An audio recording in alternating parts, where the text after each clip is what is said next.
Salam değerli izləyicilər, sabahdan, yəni iyul ayının birindən artımlar qüvvəyə minir. Hansı artımlardan söhbət gedir, onların hamısını diqqətinizə çatdıracağım.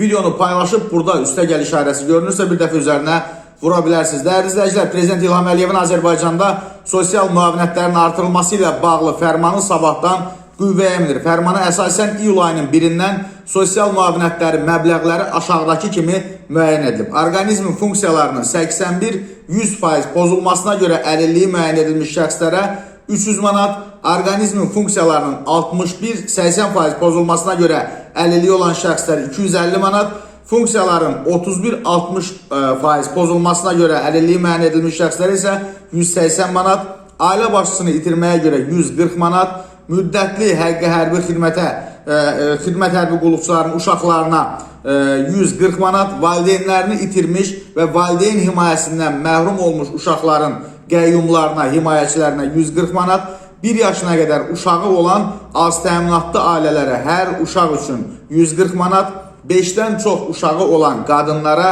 hər uşaq üçün 140 manat, övladlığa götürülən uşağa 18 yaşına qədər əlilliyi müəyyən edilmiş uşaqlar istisnadır burada. Övladlığa götürülən uşaqlara görə 240 manat və himayədar ailəyə verilmiş 18 yaşına qədər əlilliyi müəyyən edilmiş uşağın tərbiyə edilməsinə görə, yəni 0-6 yaş arası uşağa görə 500 manat, 7-13 yaş arası uşağa görə 600 manat, 14-18 yaş arası uşağa görə 650 manat ödəniləcək. Uşağın anadan olmasına görə 600 manat və dəfn üçün 600 manat və bax bütün bu sosial artımlar iyul ayının birindən qüvvəyə minir. Videonu paylaşa bilərsiniz.